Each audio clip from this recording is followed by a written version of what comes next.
সতর্ক করলেন বিজ্ঞানীরা। মহাপ্রলয়ের আশঙ্কা, সৌরজগতের সব রহস্য এখনও অব্দি উন্মোচিত হয়নি সমগ্র বিশ্ববাসীর কাছে।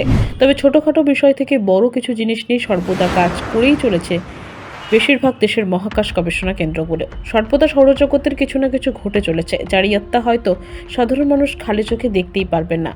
তবে প্রকাশ্যে এবার এমন এক তথ্য উঠে এসেছে যা শুনলে সমগ্র বিশ্বের মানুষের পিলে চমকে যেতে পারে। এবার নাকি ধেয়ে আসছে বিধ্বংসী দুটি সৌরঝড়। হ্যাঁ, এমনই জানাচ্ছে মহাকাশ বিজ্ঞানীরা। ভয়ঙ্কর বিপদের আশঙ্কাও করা হচ্ছে।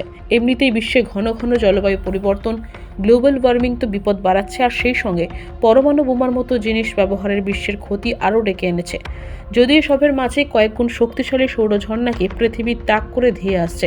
আর এই সৌরঝড় এলে অনেক কিছুই হতে পারে, যেমন ইন্টারনেট বন্ধ হয়ে যাওয়া থেকে শুরু করে রেডিও সিগন্যাল বন্ধ হয়ে যাওয়া, স্যাটেলাইটগুলোর ওপর চাপ পড়বে, বড়সড় ভূমিকম্প, সুনামি হওয়ার সম্ভাবনা, আবহাওয়ার বদল ঘটবে, পৃথিবীর ম্যাগনেটিক আকর্ষণ প্রভাবিত হতে পারে, যুদ্ধ, মহামারীর মতো ইত্যাদি জিনিসও হতে পারে।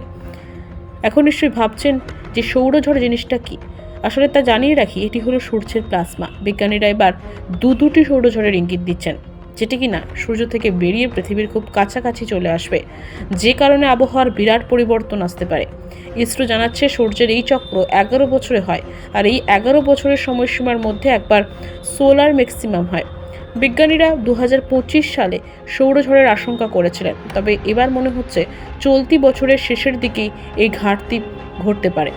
এই প্রসঙ্গে লন্ডন ইউনিভার্সিটির সৌরভিত্তিক বিজ্ঞানী এলভেক্স জেমস জানিয়েছে, সূর্যের তরফে বের হওয়া প্লাজমা বল বিশ্বের জন্য খুবই ক্ষতিকারক হতে পারে। সতর্ক করলেন বিজ্ঞানীরা। মহাপ্রলয়ের আশঙ্কা, সৌরজগতের সব রহস্য এখনও অব্দি উন্মোচিত হয়নি সমগ্র বিশ্ববাসীর কাছে। তবে ছোটখাটো বিষয় থেকে বড় কিছু জিনিস নিয়ে সর্বদা কাজ করেই চলেছে বেশিরভাগ দেশের মহাকাশ গবেষণা কেন্দ্রগুলো। সর্বদা সৌরজগতের কিছু না কিছু ঘটে চলেছে, যার ইয়ত্তা হয়তো সাধারণ মানুষ খালি চোখে দেখতেই পারবেন না। তবে প্রকাশ্যে এবার এমন এক তথ্য উঠে এসেছে যা শুনলে সমগ্র বিশ্বের মানুষের পিলে চমকে যেতে পারে। এবার নাকি ধেয়ে আসছে বিধ্বংসী দুটি সৌরঝড়। হ্যাঁ, এমনই জানাচ্ছে মহাকাশ বিজ্ঞানীরা। ভয়ঙ্কর বিপদের আশঙ্কাও করা হচ্ছে।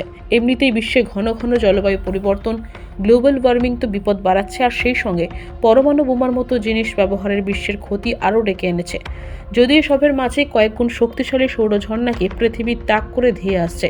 আর এই সৌরঝড় এলে অনেক কিছুই হতে পারে, যেমন ইন্টারনেট বন্ধ হয়ে যাওয়া থেকে শুরু করে রেডিও সিগন্যাল বন্ধ হয়ে যাওয়া, স্যাটেলাইটগুলোর ওপর চাপ পড়বে, বড়সড় ভূমিকম্প, সুনামি হওয়ার সম্ভাবনা, আবহাওয়ার বদল ঘটবে, পৃথিবীর ম্যাগনেটিক আকর্ষণ প্রভাবিত হতে পারে, যুদ্ধ, মহামারীর মতো ইত্যাদি জিনিসও হতে পারে।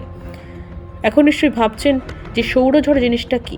আসলে তা জানিয়ে রাখি, এটি হলো সূর্যের প্লাজমা। বিজ্ঞানীরা এবার দুটি সৌরঝড়ের ইঙ্গিত দিচ্ছেন, যেটি কিনা সূর্য থেকে বেরিয়ে পৃথিবীর খুব কাছাকাছি চলে আসবে, যে কারণে আবহাওয়ার বিরাট পরিবর্তন আসতে পারে। ইসরো জানাচ্ছে সূর্যের এই চক্র 11 বছরে হয়, আর এই 11 বছরের সময়সীমার মধ্যে একবার সোলার ম্যাক্সিমাম হয়। বিজ্ঞানীরা 2025 সালে সৌরঝড়ের আশঙ্কা করেছিলেন, তবে এবার মনে হচ্ছে চলতি বছরের শেষের দিকেই এই ঘাটতি ঘটতে পারে।